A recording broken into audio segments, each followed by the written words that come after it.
What's up, George? And not much. How you been? Pretty good. Just got back home from Illinois. Illinois, what part? We were in Oglesby. It's like That close to Chicago? yeah, an hour from Chicago. Something like Some that. shows up there? Played a couple of shows with my old buddy Carl Acuff. I know Carl Acuff. Carl's a good fella. Yeah, he's a good entertainer too. Very good. He's y'all do that Glenn Campbell tribute thing? Yeah, that's what we were doing. How'd it go up there? People like it? They liked it a lot. We were sold out both shows. That's pretty cool. Mm-hmm. On a Monday and a Tuesday? Yeah, that's kind of nice, huh? That's really cool. Yeah. Nothing like an early week gig, right? I know, that's like really, Monday and Tuesday is pretty cool. Usually the slow You know, days. back in the Branson days, that was an average thing. I mean, that was pretty cool. Mm-hmm. How long was you in Branson? Oh gosh. Well, I spent 6 years with the Osmonds, and I was with the Texans before that. So the Texans for about 6 years, the Osmonds for about 6, which makes 12 years. I did a year with Bobby Vinton, so it's 13 years. Then I left and went to the coast for a while and came back and did another season with the Lawrence Welk show. So was it 14 years, I guess? Probably. Branson's changed, hasn't it? It really has. It's not even remotely the same that it used to be. That's what Eureka Springs is. Of course, we had the hoedown, you know, over there.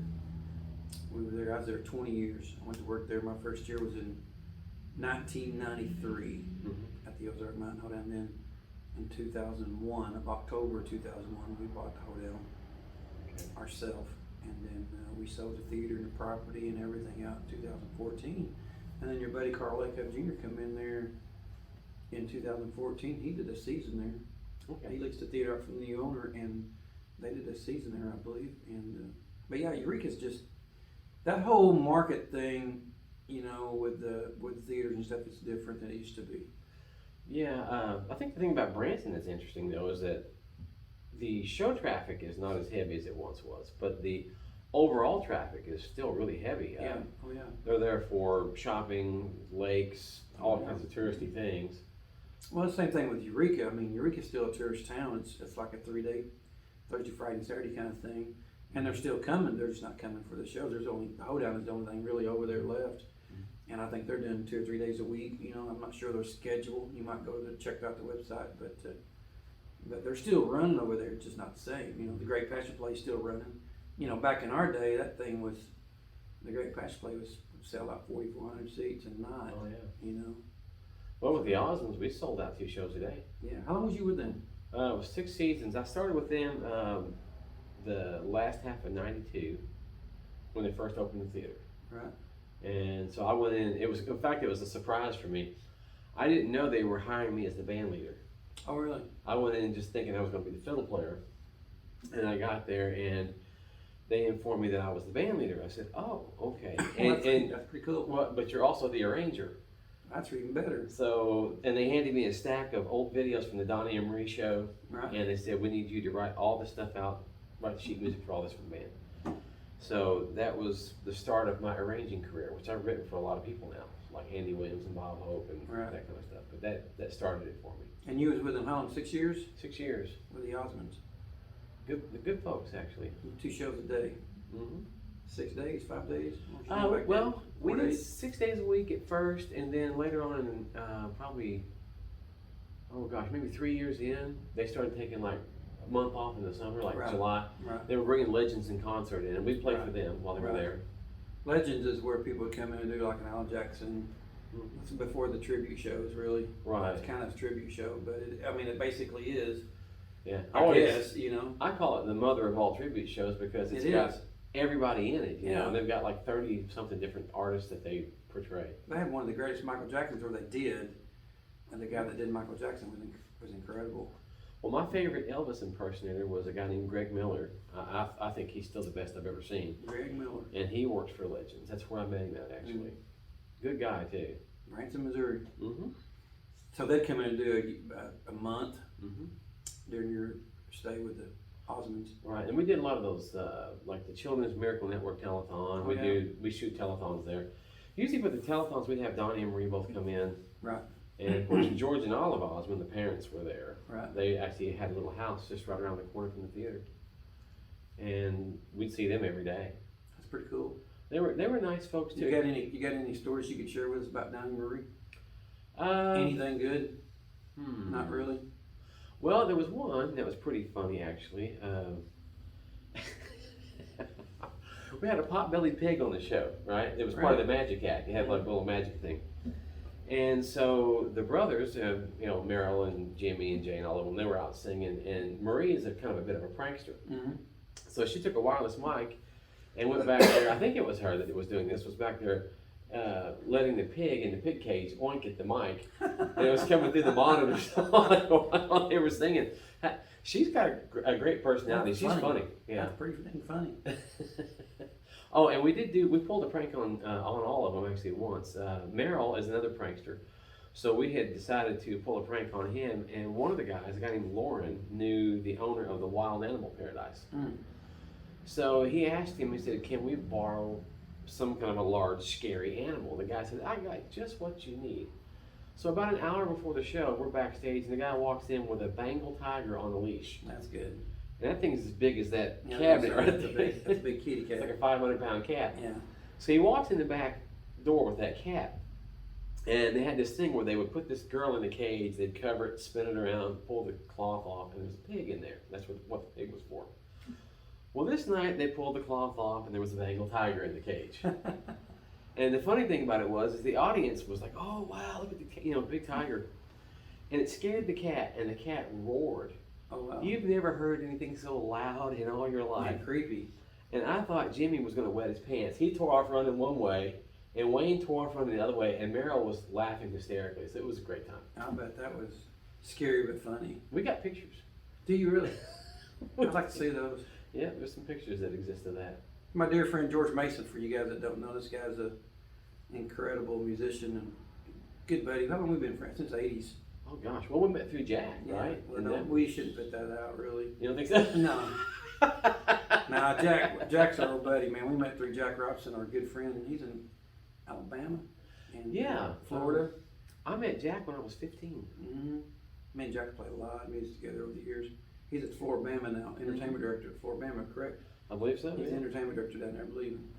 He does a character called Big Earl, and it's really funny. It's adult comedy, but it's great, man. Yeah, it's a little coarse. Don't take your mom to see him. Yeah, don't take mama down there, but you'll have a good time if you go see Big Earl. He's funny, that's for sure. He's great, and he writes some really good songs. He's a great singer, great guitar player. And we toured together, me and him, my brother, and his brother Wesley, and we played music together all over, late 80s, mid 80s, you know.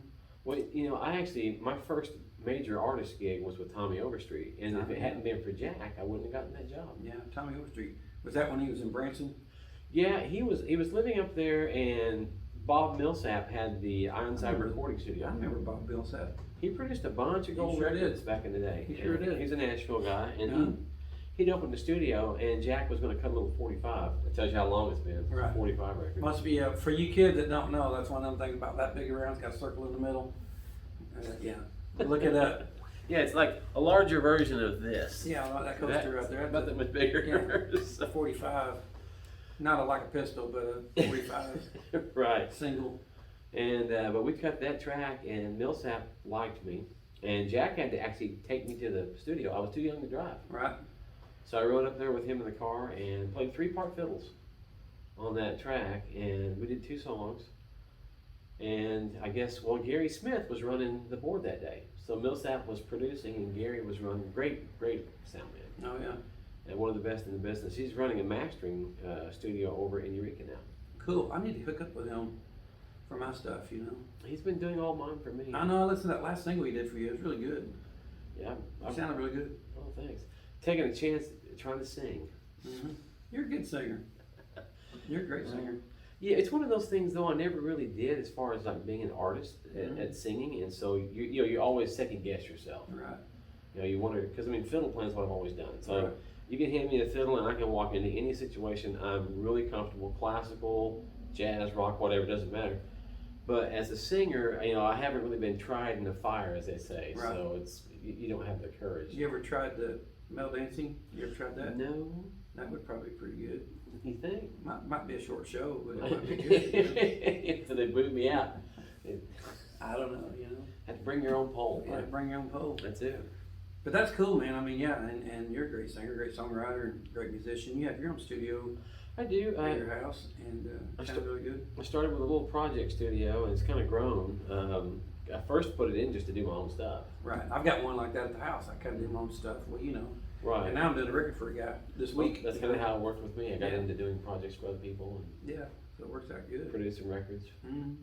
That's been a lot of fun, actually. You know. Oh yeah, and that's a whole different level of playing too. When you're playing in the studio versus live, it's a different way of thinking. You know? Accuracy is everything. Pretty much, and you just play different. You know, I mean, you know, it's more commercial playing. Yeah. Simple playing. You try to always make the song sound better, which I guess we probably should be doing on stage. But sometimes Yeah, but we have like fun. to jam. You know, we get together. He's playing with us son. We go out and play together. Actually, we're playing this week together. I think. Are we playing this weekend together? I don't know. I don't know. I don't know if we. I know we're playing the 26th. I mean, I'm available. At West, are you? We're playing at West Side Loan Thursday night. I do know. I think we're going to if we can get you there in time. I know you're doing a deal with Silver Rock City. And playing with Amanda Cook, the bluegrass show. Yeah, and if we can get you at the gig in time, shouldn't if be we can a make that problem, work. I hope so. Yeah. But anyway, Blake's going to be there, by the way, Oh, cool. and Don Martin will be drumming. And which you haven't met Don. Have not met him. I've heard a lot about him. He's Though. a great player and a good guy. And where does he live at? Greenwood, Arkansas, Where is that? down by Fort Smith. Okay. You know where Fort Smith is? I do actually. Mm-hmm. I've been It's to just there. south of Chicago. Just south. What a ways. It's about 12 hours south of Chicago. It's a long way south.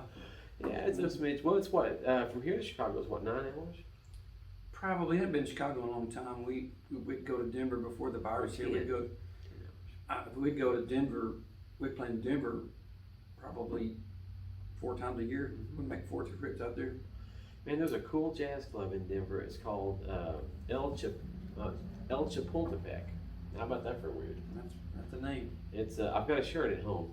Mhm. It says says that on it. It's a jazz club, and we were out there with Lawrence Welk show. I was playing lead guitar for the Lawrence Welk show. And, That's awesome, man. How long were you with him? well, Lawrence wasn't. He died in '93. It was Right. just with the But actual. I mean, at the show. How long was you with the show? Just that. Well, I Did a played couple runs? I did the 1 year in Branson, which was like a half a year, Mm-hmm. and then I did. I think maybe 5 tours, Mm-hmm. like with them, something like that. So, and we would tour in Canada a lot. Brian Edwards, really excellent tour promoter, one of the best I've ever worked with.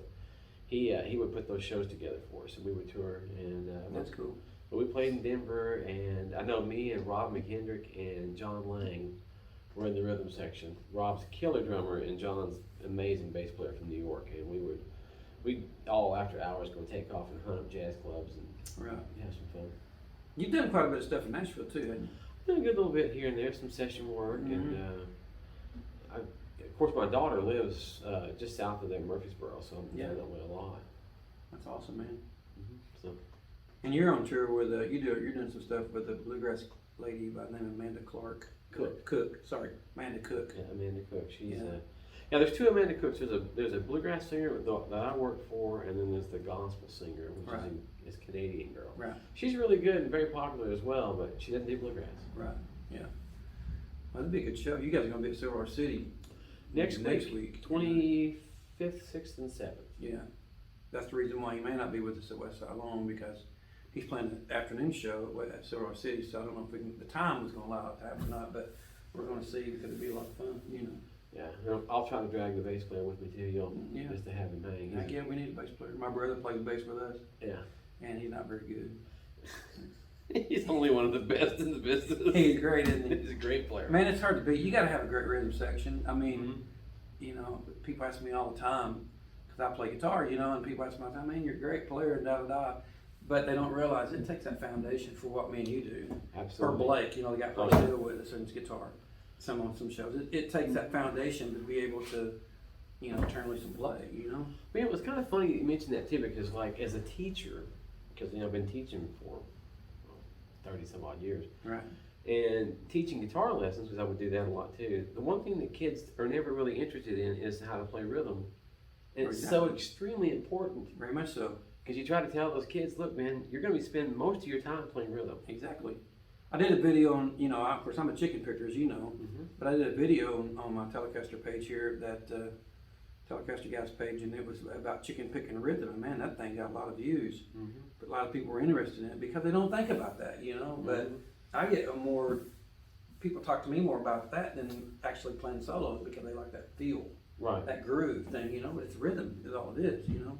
Well, and you're right, you know, that whole rhythm thing is, you know, the deal. You're probably a big John Mayer fan, right? I love John Mayer. And he's, you know, has a great show. Well, they got that fiddle player that plays with him. Mm-hmm. And the one thing that kind of gets overlooked by a lot of folks, unless you study what they're doing, is that the fiddle player is playing rhythm. Mm-hmm. Exactly. There's some interesting rhythm stuff going on with Mm-hmm. that, and it's actually well worth taking the time to look at. Mm-hmm. Yeah, because that's real important. I mean, that's to me that almost is probably maybe more important. I don't know if it's more or not, but the rhythm parts, you know, are just as important as the lead part. You know what I mean? That feel thing. Right. To me, it's all about groove. I mean, I started out as a drummer, Mm-hmm. so I'm into the grooves anyway. You know, but Right. man, if you don't have a killer drummer and a bass player back there, it's really hard to Right. Well, see, I played in a Latin jazz band for a little while. Back in '94, with a really famous guy from Cuba. His name was Walfredo Del Reyes, Senior. Junior's playing with Zach Brown, I think now. Oh, really? Yeah, Walfredo's got two sons. He's got Walfredo Jr. and then what's the other boy's name? I'll probably think of it later. Yeah, senior moment. Anyhow, Alright. the one boy plays with Zach Brown, the other one plays with Chicago. I'll be told. That's And, interesting. But the old man, oh my gosh, man, the best percussionist I've ever played with, bar none. Really? And he's astounding. And one of the things about playing with him was that it's like an education every time you walk on stage with him, because you're going to be playing all kinds of Latin grooves that you didn't even know existed. Right. You know, like traditional Cuban and then Afro-Cuban and then all these other crazy like Brazilian things that he's playing. It's just crazy stuff. That's awesome, man. You know, so that was a lot of fun. And I played some with a guy. In fact, I'm on his record. A guy named Pedro Gnu from Brazil. He lives just outside Rio, and he's got several things out. One of them's called Coriango or Coriana Patango. I don't know. I don't speak Portuguese. Yeah. So anyhow, I'm playing the violin solo on that recording that's been on the I guess radio down there, and then Excuse me, I'm coughing. I've been mowing today. yeah, it's been a good day for that, Yeah. right? Oh yeah. Really. Always a good day to mow. It's hot, Mm-hmm. you know. But yeah, I played on that record for him, and then also we did a cool thing. I met him on the coast when we were down in Gulfport, well, actually Long Beach, Mississippi. I met him there. But he was on tour with a girl singer named Rachel McCann, and Rachel's got a I really remember that name. yeah, she's got a really nice studio in Nashville. It's Yeah. called I remember her. what's this place called? I'll think of that in a minute too. I cut a record there with a jazz band. When we cut some stuff there with Pedro, he did a few cuts there, and there's videos actually on YouTube of us playing together. It's pretty cool. Yeah. So Ivy Hall Studio. You've had a pretty good run. You know, honestly, yeah. I mean, I can't complain. I mean, I've had a lot of fun. Yeah, absolutely. It's like me. I've been lucky to play for a living since the '80s. I mean, I worked for David Frizzell. I don't know if people remember David. Going to hire wino. You're the reason I made Oklahoma. That stuff, you know. Back in the late '80s, I know him, and I was out with him for quite a while. And then I ended up coming to Eureka Springs. That's where we ended up coming and spending most of my time running our theater, you know. And that was a great run. And That now, show was hilarious. oh, we had fun, man. It was a great show, man. Nathan and had a great band. You know, we had a great band, and big band, but it was great and it was fun. Yeah, I came over and saw y'all show one night, and I laughed so hard that I was probably sore in my ribs for 3 or 4 days. That's awesome. And I think the funniest thing was Nathan. Oh, he's great, man. Oh my gosh. He did that thing. He did that Junior Samples thing. And you know, and I can't take credit for. We was putting a tribute to the Hee Haw thing. We did a little segment of Hee Haw. Mm-hmm. And when we were putting it together, and I said, we got to come up with somebody to do Junior Samples. My brother said Nathan is the guy. So I got, Dwayne gets credit for that because he's the one that come up with. He was right on it, though. Nathan and Junior had us all on the floor every night Oh yeah. because it was really. He wasn't really acting most of the time. It just really come off that way with Junior, you know. And I call him Junior today. He called me yesterday. I just thought, "What's up, Junior?" You know, because That's the way I think of Nathan as Junior. You know, I love him like a brother. He's a, and I know you fill in for him in Branson some. I do. He's the band leader for the Ball Numbers. Mm-hmm. If you get a chance to see their show too, y'all. Yeah, it's a great show. Great show, great band. And but I fill in for them up there when they need me. And he's I've known him since he was 12. Yeah. I was his teacher. Nathan went to work for us over there. I'm going to say in 2002. I think it's when he went to work for us, and he stayed with us pretty much the whole time. Mm-hmm. And then he left like in 08, I think, to go to work for 09 to go to work for Ball Numbers. Mm-hmm. He left us to go to work for Ball Numbers in Branson. Right, and he's been with them ever since. Maybe 2010. Yeah, he's been with them ever since. And he's like a piece of furniture around there now. Yeah, And he's just Nathan's just great player too, great fiddle player, and he's just a good cat, you know. He gets probably one of the best tones out of the fiddle of anybody you'll ever hear. He does, man. He gets a great tone. And the other thing about him that's really cool that a lot of folks don't know is he's an extraordinary sound man. He Really good sound man. Very much so, yeah. I bring him in the studio sometimes if I need like an extra set of ears to listen to something. Like, okay, what's wrong with this mix? Like I'm tired. Yeah. And I'll twist his arm into coming over because he didn't live too far from me and say, come over and listen to this mix. What's wrong with it? Did he say them fiddle tracks suck? You did? Oh yeah, I said intonation, man. Intonation is not a foot disease, man. You know, pitch is not a card game. Yes. Nathan, he's funny, man. he was a big part. You know, he was one of my favorite parts of our show. When I'm talking the comedy part, and then Girl was a big part. You know. Oh yeah. Les, she was funny. You know. Man, she can sing too. Holy mackerel. She is a great singer. She's a talented girl. Yeah, she teaches here at the store, and of course, and speaking of teaching, man, before we get off here, and I like to say this too, me and George is probably going to start doing a YouTube show on, you know, and it'll be, I'll post some of it on Telecaster Guy here too, if you guys want to sit. So let me know down in the comment section because he's gonna play fiddle and I'll play guitar, and we're gonna tell jokes, and we're just gonna have a good time. We'll probably put out a show once a week, and it's gonna be a lot of fun. It's gonna be a lot of information and about music, and we're just gonna have fun. So if you want to see that, put it down in the comment section. Let us know. Definitely. It'll be fun, won't it? I think so. I mean, I think it'll be a blast. I think it'll be a lot of fun because it's just us being ourselves. Yeah, man, it's just cool, you know. We'll play whatever we want to. If you guys got to request a song or any kind of songs that they want us to do, we'll learn them, right? Oh yeah. We'll do it. Play it in our underwear if you want us to. You do that? Yeah, I got Spider-Man underwear. Dude, I don't need to know that. I don't have any underwear. Well, I don't think I need to know that either. No, man, it'd be fun though, you know. So, and we might get Nathan come down and sit in with us. You know, might get some guests, you know. Yeah, why not? Why not? It'd be fun. Get Girl to come sing a song. Yeah, do whatever. It'd be fun to have Junior and Girl on here too, wouldn't it? Oh, that'd be a lot of fun. That'd be fun. Definitely. That'd be a lot of fun. I'd be all up for that. So. Before we get off here, tell all my guitar students. This guy's also a great guitar player. He's a great guitar player, great jazz player, great just whatever, really on guitar. But give them, if you got one piece of advice, George, you could give these young guitar players, what would it be? What would George Mason's advice be for these guys that are playing music? You know, you got something good? Yeah, a couple of things. Besides the tuner. That's the first thing he told me when we started playing. Get a tuner, Peanut. Yes, sir, George. One of the ones that clips on. That's not a banjo. Keep it in tune. Come on. No, that's pretty funny.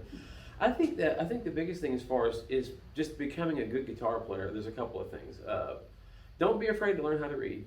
I'm not saying you have to read music, but it doesn't hurt. Mm-mm. It's not a bad idea. At least charts. Learn how to read number charts. That's how I teach. I teach when I'm teaching class in here. I'm teaching from number charts. Right. Because I don't read, and so I teach from charts, which I really like charts. I also get the reading thing too. You know, yes, I think it's definitely great. More knowledge that you can have, the better player you're going to be.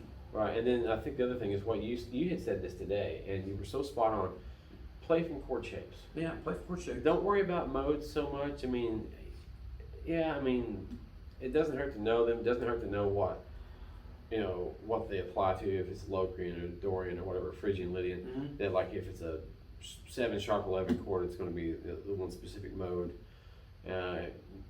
That's fine to know that, but honestly enough, it's a lot easier just to say, okay, here's this weird chord, here are the notes under my fingers, what notes go in between those, and the scale should be shaped like a chord. Exactly. That's what you said today, and you were so right. Yeah, and it's you play out the chord shapes. I mean, if you're playing a big old fat G major, you can play out of that G major, and you can get some really cool runs, you sure can. Licks out of that, and you're playing the right scales, right. When you play out that chord shape, and you break out of that chord too. Yeah, you sure can. Yeah, that's the other thing. Cause a little bit outside there, if you if you understand that.